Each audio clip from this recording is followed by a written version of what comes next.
What up, everybody? It's the Rhoyal Remix. It's the Rhoyal Lyric Show. Yeah, let's go. And I am Rhoyal, and this is Josiah Powell. He is the co-founder of Dance with Sarah Powell, correct? And Yes, ma'am. that is your wife. And I absolutely love that actually because I'm married. I just got married last July, so I'm newlywed. How long have you and your wife been married? We're coming up on 3 years now. Wow. Okay, cool. So it's not too new, but newer than like 5 years. So that's cool. So I wanted to ask a quick question before we start out. So welcome to you, and I'm so excited to have this conversation with you. So the question is, why do you create? Because on your profile, I see that you're a creative entrepreneur. So it says creative period, entrepreneur period, creative entrepreneur. So why do you create? Well, first off, Royal, thank you for having me. Of course. It's a great pleasure to be here on your podcast. Um, I would say for me, I create because I feel like it's just my God-given DNA. I find myself to be a multi-hyphenate, which, for those of you who may not be aware, it's just somebody who's having multiple different passions in areas of life. And for me, I just create because I know that ultimately at the core of my being, that's what God created me to do. So Yeah, I love that. And I was just talking to someone earlier about like how a lot of us are creative, but all of us don't utilize that gift. And I think it's sometimes seen as like a kids kind of thing. Like kids create, kids do art class, kids do music class, and it's fun. But once we become adults, sometimes people don't see the creative arts as serious as like being a doctor or a lawyer or all those other things. And I think it's really cool to just be an adult and still utilize your creative gifts, which is really amazing that you and your wife have this business where you guys are doing this professionally, actually. So could you tell me a little bit about, or all of the things about the origin story of Dance with Sarah Power, or DWSP? yeah, for sure.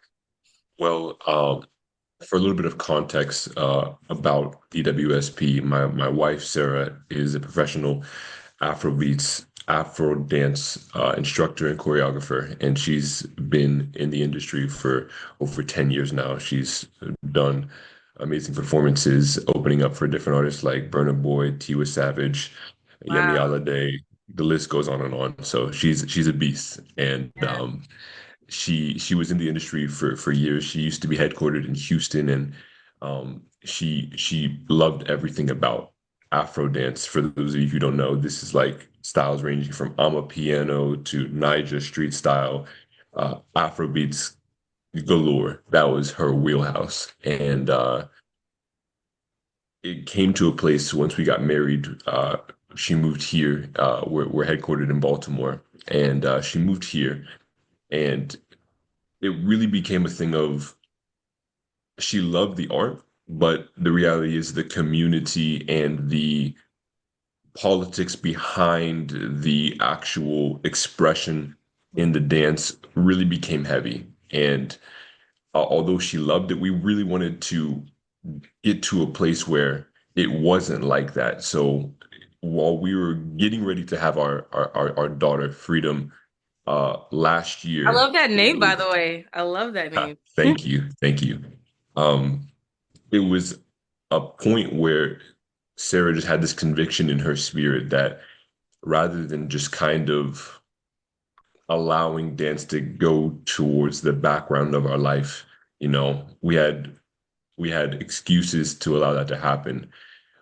She felt really a conviction from God in her spirit that this had to be something that we took not just seriously, but we took on with everything that we had full time and create something bigger than just Sarah for the mass population to experience. So that's a little bit about the origin of DWSP. Yeah, I love that. And I actually do think it's amazing not to allow, circumstances like kids, which are a blessing, to get in the way. Because I think a lot of the time people choose one, and I'm really a fan of people that don't have to choose one and can like do both. I think that's amazing. And I also think it's super dope for like a kid to grow up seeing their parents follow that dream and for dreams to become reality.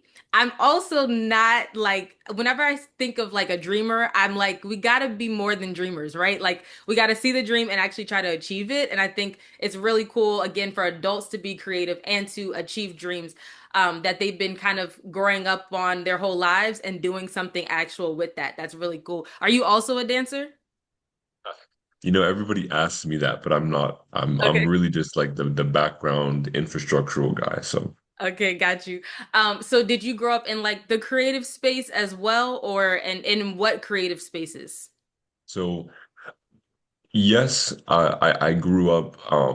I grew up learning piano, and I was a voice major in college, Wow. vocal in singing, and I had always grown up at least around more or less in the music type of creative space, and dance was really foreign to me before I had met Sarah. So diving into that, I think with a fresh perspective, Yeah. not knowing the kind of unspoken ways of how the industry operates and all of these different things, I think has played into our advantage. And I think, yeah, that's a little bit about my background. Yeah. Yeah. So with you guys' demographic in terms of who you guys teach and target, what is it like kids to adults, adults only, kids only? Like what is you guys' range, age range? We usually our target customer is the Black woman, age 25 to 40. Oh, I like Um, that. yeah, I know you're in it, so You yeah. know. That's our usually our target customer. But we do range from just a couple weeks ago. We had our first child student. He was probably about 11 years old, Okay. and we have our regular customers who we have a husband and wife who's in their 60s, and we had Wow. another couple that was in their 70s that were just at our line dance experience on President's Day weekend. So yeah, Nice. we don't discriminate. Okay. And so you guys are teaching dances, or what is like a regular structure of a day or class for DWSP?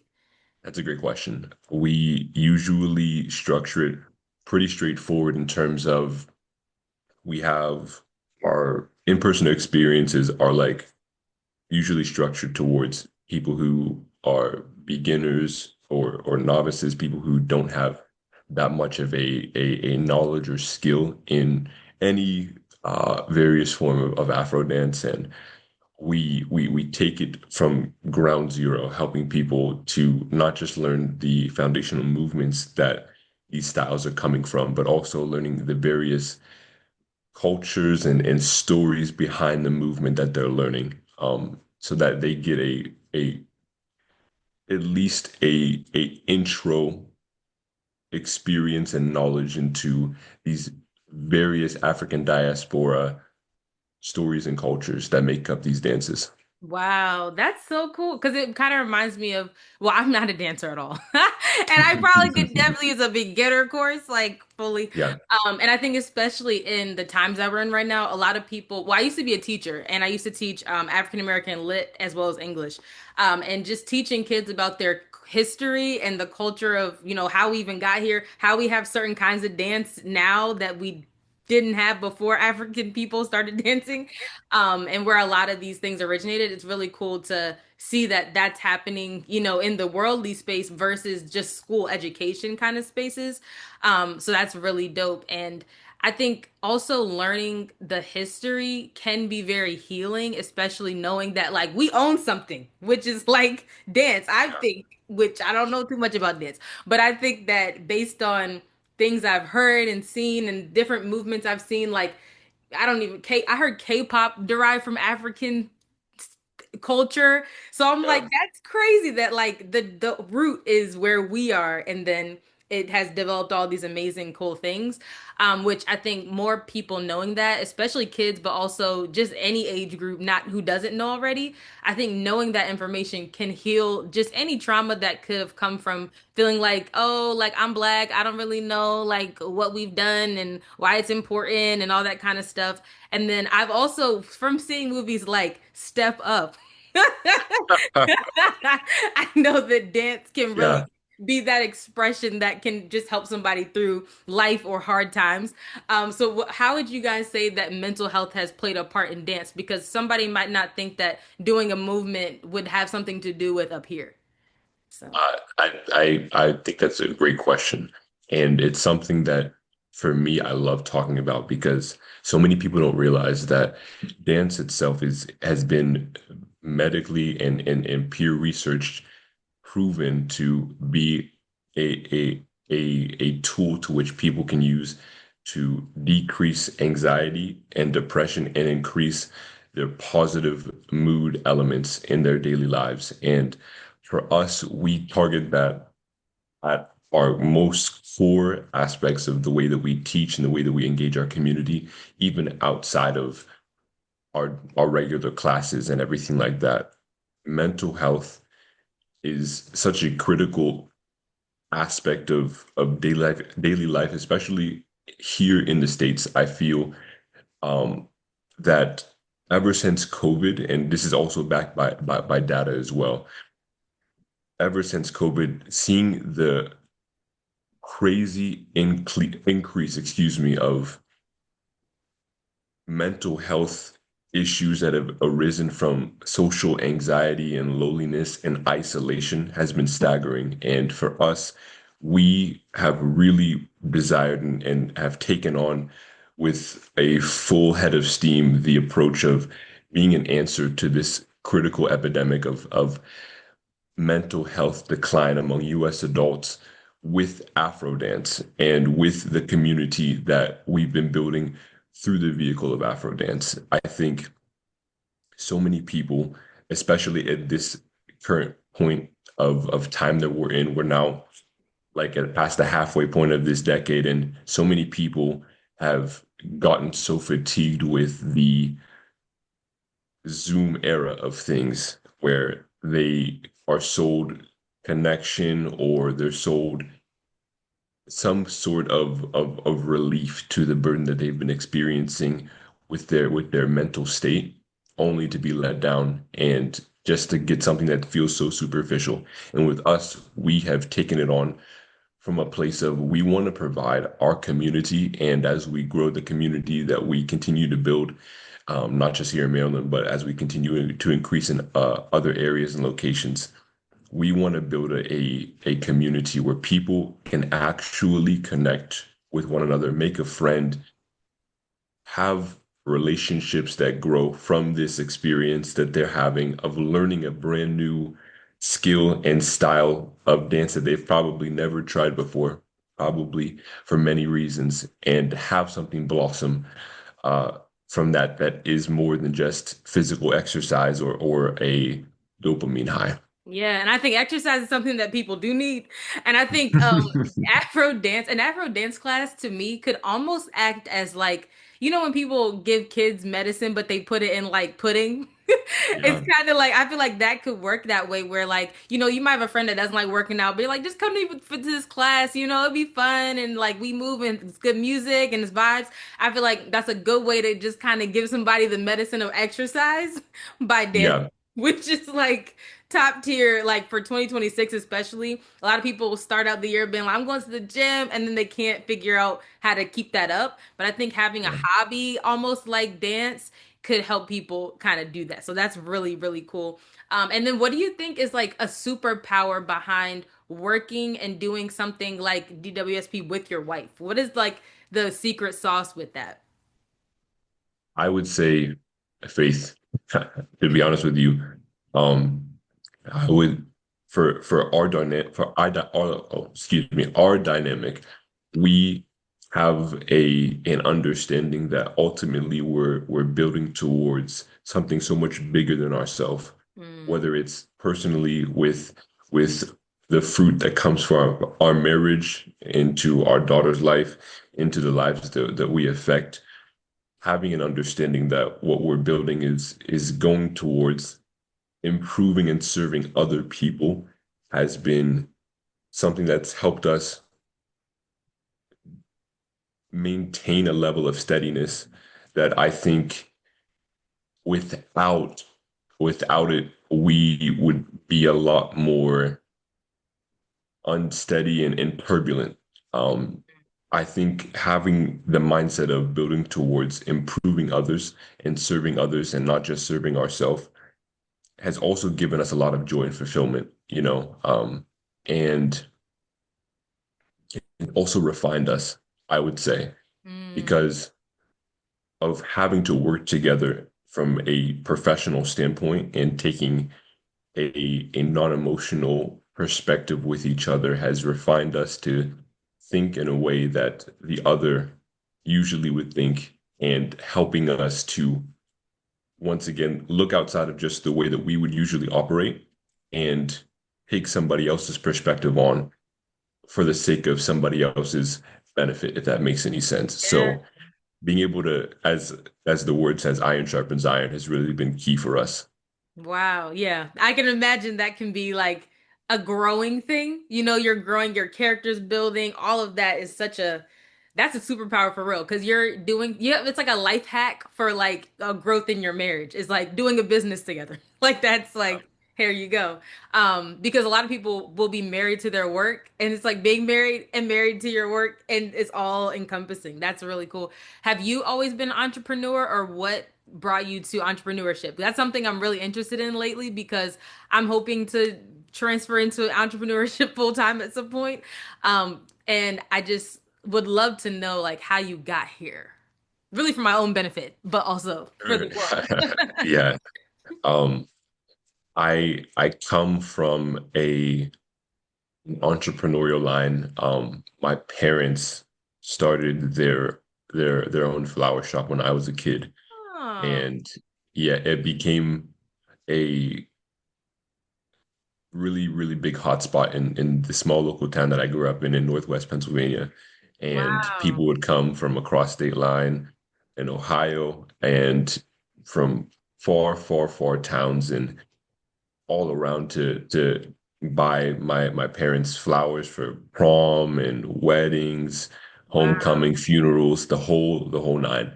And growing up and seeing that even in my young age, I was like 6, 7, it kind of planted seeds in me to be able to understand the potential that could be made in having something that's your own. Mm. And throughout my childhood and my teenage years, my parents had given the flower shop away to spend more time with my brothers and I as we were growing up. Wow. But having that seed planted in me at a young age, I think really began to germinate as I stepped into my young adult years. And the more that I would be in corporate spaces and trying to get jobs, there was a time where when I had first arrived here to Baltimore, I was looking for a job and I just couldn't find one to save my life. Yeah. What And field were you kind of looking into, or was it just like I just need a job?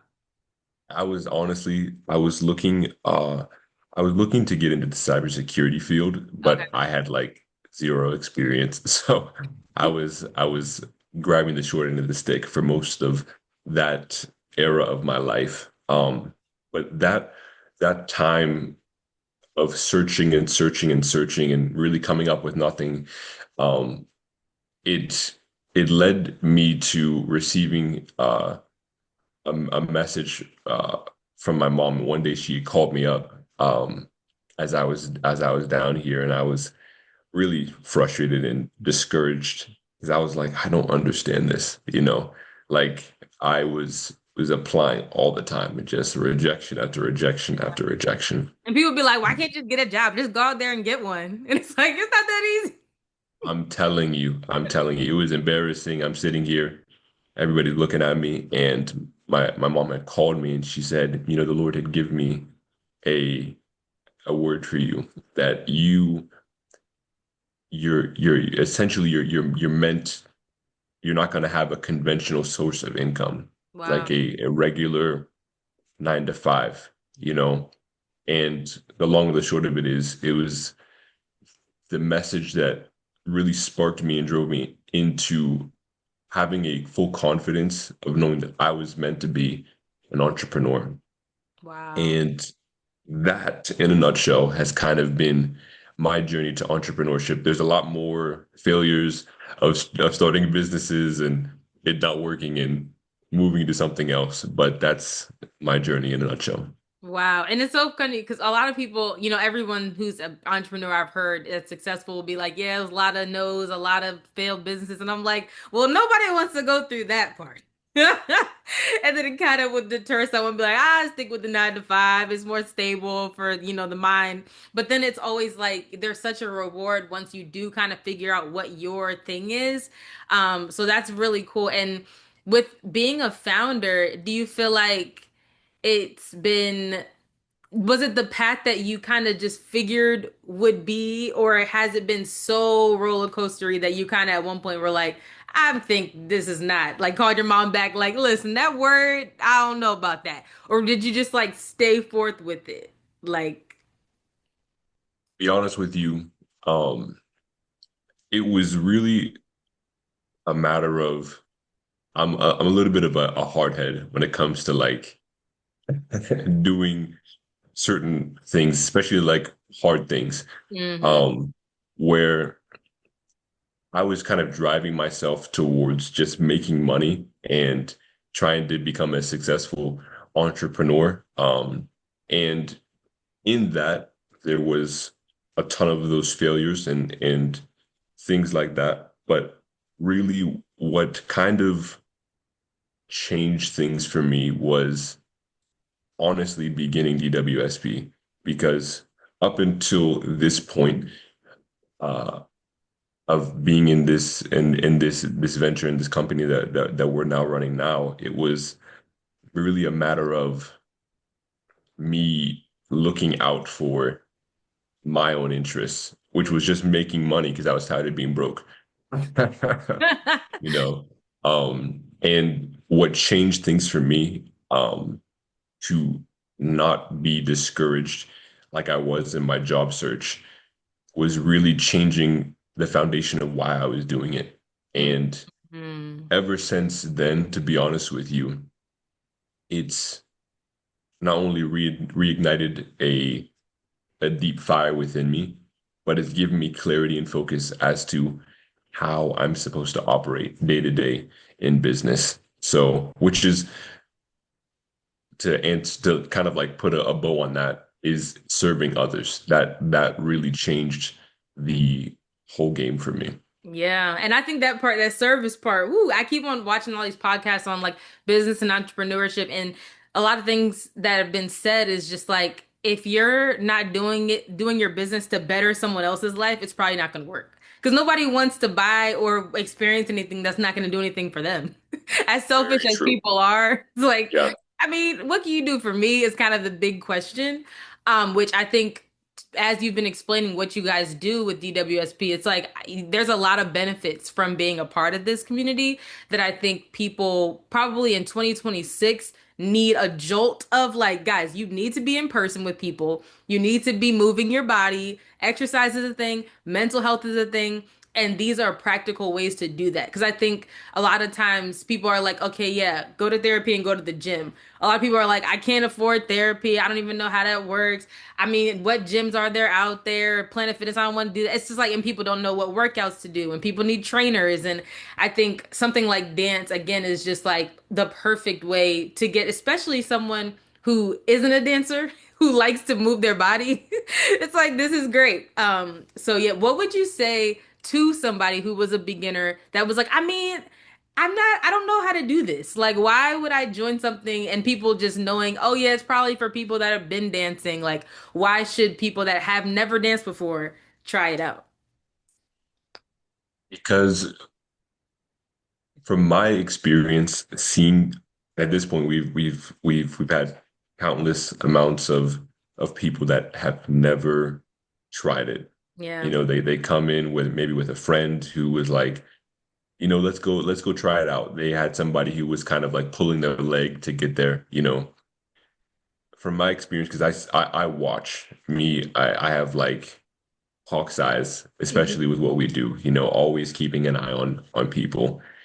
The way that I have seen people who step into the class with us, who may be timid or a little bit shy, a little bit concerned that they're going to make a fool of themselves, start to make incremental breakthrough after breakthrough just within the one class that they have with us of taking a two step. Then it's like, okay, you know, I like the rhythm.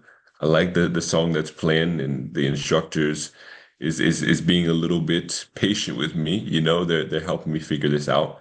The confidence that builds and grows throughout that entire experience to the point where by the end of the class, they're they're taking steps and they're experiencing the fullness of the instruction without a fear of embarrassment or shame, I feel is one of the greatest motivations and encouragements that I would give anybody.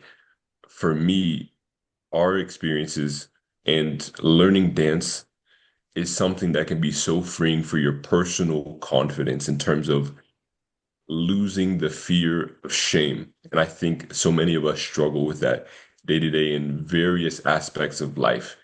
Yeah. It's something that I would encourage everybody to try because of that aspect of being able to lose the fear of shame. It can do wonders for every aspect of your life. Yeah, wow. Because I think that's such a big word, especially for 25 to 40, like that kind of age range. It's like you've been through some life and you've been knocked down in various areas of life. And I was just talking to my husband about like, coming home from a work day and just being like, I'm kind of just spent in terms of my mindset. Like I've already done all the work and like, how can I decompress from this in a healthy way? And I think dance is a perfect way to do that, especially someone who has done a lot of things in my life in terms of things I could be ashamed of. And also I don't carry a lot of embarrassment in terms of like feeling like I can't do something and I'm scared. And I think I feel so free when I'm able to express in any kind of way. And people are always asking me, like, how do you just go up there and do that? Like, how are you not scared of crowds? And I'm like, because I think the only person I could be embarrassed in front of would be like God, and he's watching me all the time. So it's kind of like be free, do your thing. So that's really cool that you guys have a space for that at DWSP. What do you guys say is next for you guys, like in terms of your business and what's going next for DWSP? For us, we're focused on constantly improving our customers' experience every time they're with us, and also increasing the output of our class numbers. We started with classes at the beginning, like once every other month, and now at this point we're having classes every month, multiple times throughout the month, just continually to increase not just the quantity, but like I said, the quality experience of the experience for each of our customers and bringing in fantastic guest instructors from out of town and from the African continent, people who are professionals in every sense of the word. And then also we're working on developing our digital course catalog where we Hmm. have our first digital course that's out currently right now on our website that teaches the most viral Afro dance moves that many people have seen in various TikTok challenges and on YouTube shorts and everything like that.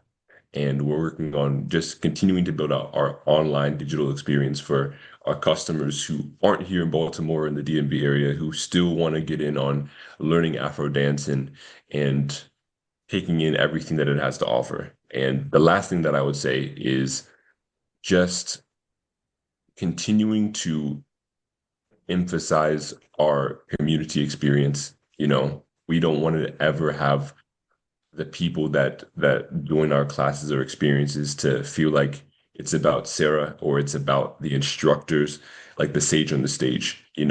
It's really about the student. It's about the person that's on the floor. We want every one of our classes, we have name tags for everybody because we want everybody to be able to easily connect with the the man and the woman right next to them. So we're taking steps to increase the community experience that we are delivering to our our customers. Wow, that's really good because I think I've been part of gyms like Orange Theory. Currently, I go to like One Life. It's in Montgomery County. I live out here. And knowing that the owners kind of care about you is really important. And people will leave when they don't feel taken care of in terms of like, oh, I'm just a number versus like, oh, these people care about me. So name tags are really cool. I'm like, if I walked around my gym and knew people's names, I'd probably be more inclined to say hey, but I usually don't because I don't know anyone's name. So that's really cool. And before we go, I do want to ask, like, for kids out there or even young adults, because I'm not an entrepreneur just yet in terms of like full time. What is something that you would say is like the lesson that everybody should know going into it that you're going to learn? Like you're gonna learn this lesson being an entrepreneur, a founder of a business, like any of that, you're going to learn this lesson.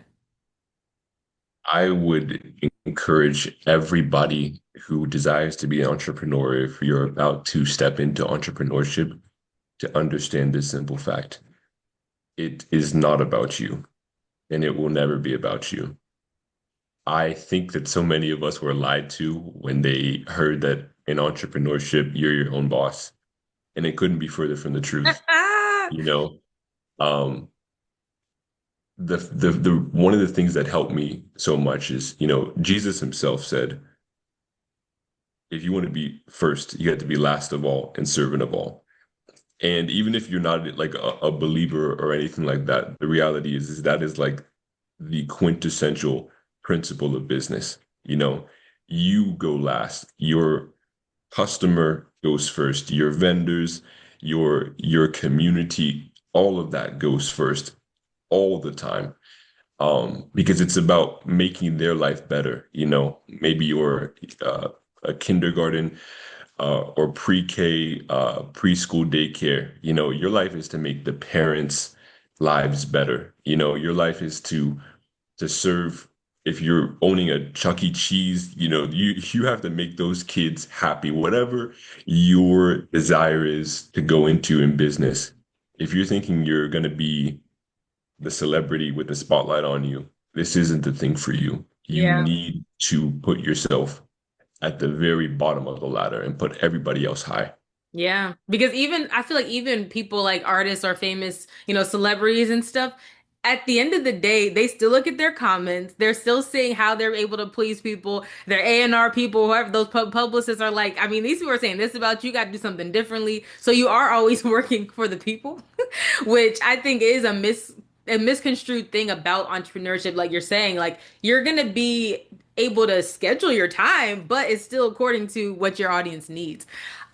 Which is so important to tell kids nowadays because a lot of kids are moving away from college, I would say, from what I'm seeing lately. A lot of the conferences I'm going to be speaking at soon are about like entrepreneurship and how if you don't go to college, here, a whole conference on not going to college. That's like mind blowing for me to like realize, especially because I used to teach English 12th graders and like they're all applying to schools. But now the shift is if they don't go to school, we have to have a whole conference to tell them what to do from that point.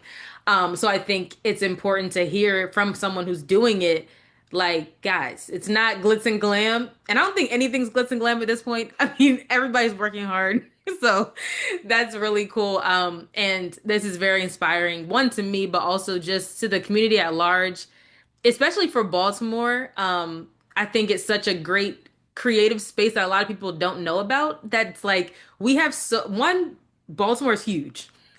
And also, it's so many talented, creative people right there. And I'm always asking the people that are creatives in Baltimore, please don't leave us. Like, don't go to LA, don't go to New York. Like, come stay right here because I think there are people that are doing it. We just have to create the spaces for it to happen.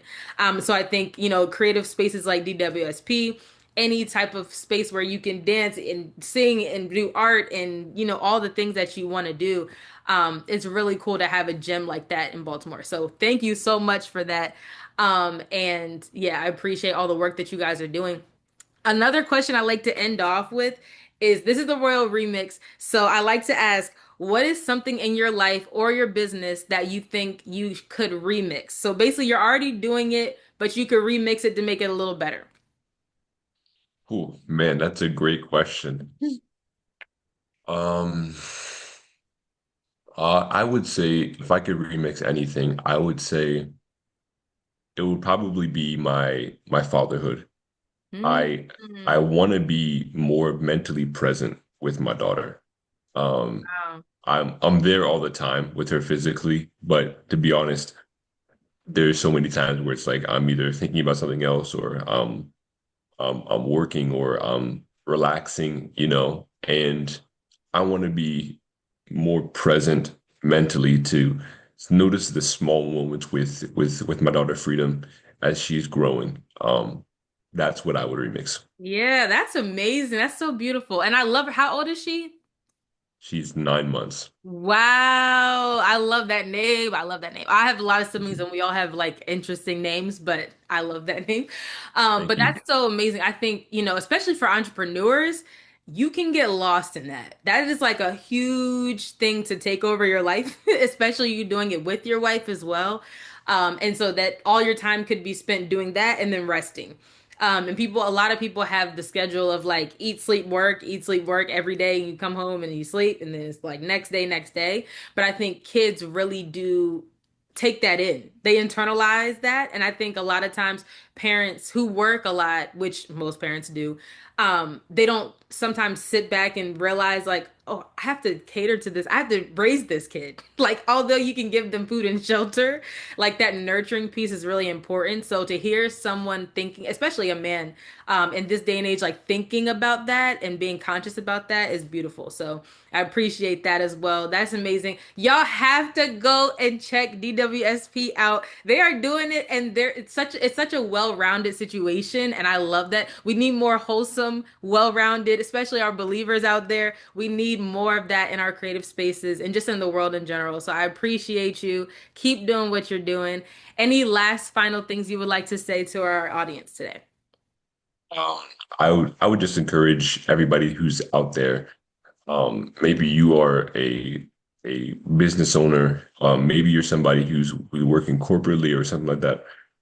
I would encourage you to understand this. Many times especially in the world that we live in, when you see so many people who are on social media and it looks like they are just at the top of their game all the time, the reality is that even if somebody's at the top of their game right now, they've had mistakes, they've had downfalls and things that have caused them loss in their past and most likely in their future. Nobody's going to have a smooth road throughout the course of their days. And one thing that I would encourage everybody into, especially if you are an aspiring entrepreneur or anything like that, is to understand that it's okay to fail. It's okay to be unsure and it's okay to pivot. I would not be here currently in the position that I'm at, with my wife and with everything that we're doing now with DWSP if I didn't understand that it's okay to make mistakes and learn from mistakes. And you don't have to put pressure on yourself in terms of like having some kind of time clock for you to reach a certain level of success or anything like that. Life doesn't work that way. Be patient with yourself. Understand that the journey to success in any dimension of life is a journey. It's a process and it's fluid. Even when you think you've arrived, you most likely haven't. So be patient with yourself and allow yourself to learn and adapt. Yes, that is such beautiful advice. Thank you so much, Josiah. Shout out to you. Shout out to DWSP. Shout out to Sarah. Shout out to Freedom. Y'all go follow them. Go tap into a class. If I'm ever in Baltimore, which is gonna be happening all the time, I'm gonna come check out a class as well, and I'm gonna bring a friend. So thank you so much for being with me today. Let's take a picture. I'm gonna screenshot. Okay. Oh, balloons. Awesome. All right, y'all have a good one. Thank you so much, Josiah. No problem. Thank you for having me. Of course.